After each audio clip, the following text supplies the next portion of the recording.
Gerai, žmonės vis klausia, kaip pakeisti šį kabelį, naudojant santechnikos įrankius.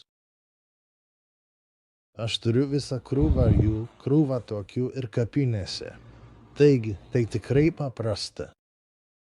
Jei žinote, kaip pakeisti kabelį, jei kada nors jį išėmėte ir pakeitėte, tai labai paprasta. Aš esu labai taupus ir ekonomiškas žmogus, todėl nusipirkau vieną iš pigiausių. Hidrauliniai sujungimo įrankiai, kuriuos parduoda eBay ir įvairių kitų įrankių, manau, buvo įkainuoti maždaug $50. Tada nuėjau į kabelių centrą. Užsakiau keletą jungčių. Naudojau šlifuoklį, kad nupjaučiau blogą galą. Užtruko šiek tiek laiko. Taigi, viskas, ko jums reikia, yra šis trikojis. Greitai čia. Noriu išsiaiškinti atstumą. Nieko tokio gilaus. Todėl viskas turi būti iki galo jūsų hidraulinėme sujungimo įrankyje.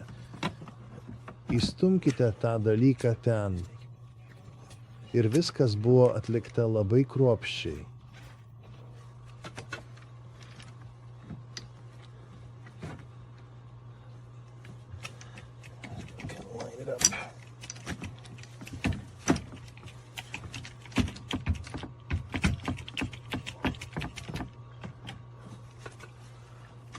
Dabar nenoriu to daryti visiškai viename gale ar kitame. Noriu, kad tai būtų maždaug centre. Tai sunku daryti kameroje.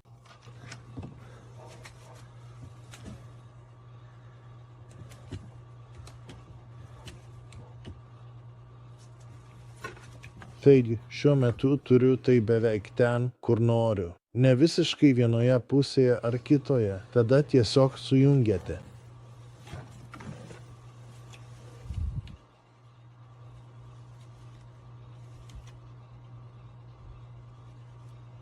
Į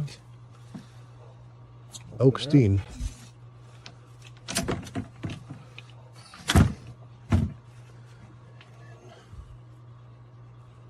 Pažiūrėkite. Tai niekur neveda. Dar vienas šaunus įrankis, triukas iš tikrųjų ne įrankis. Man reikia tai perkelti, nes turi visą šį perteklinį kabelį čia, kurį galėtum bandyti amžinai. Tu to daikto ten neįstumsi. Aš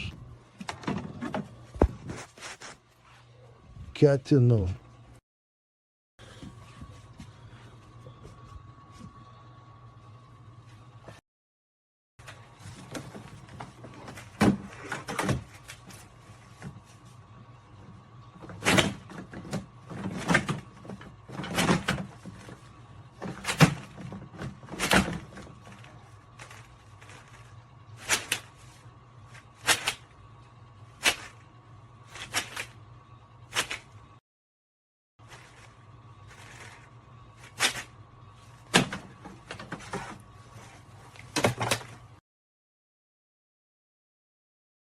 Laikykite viską.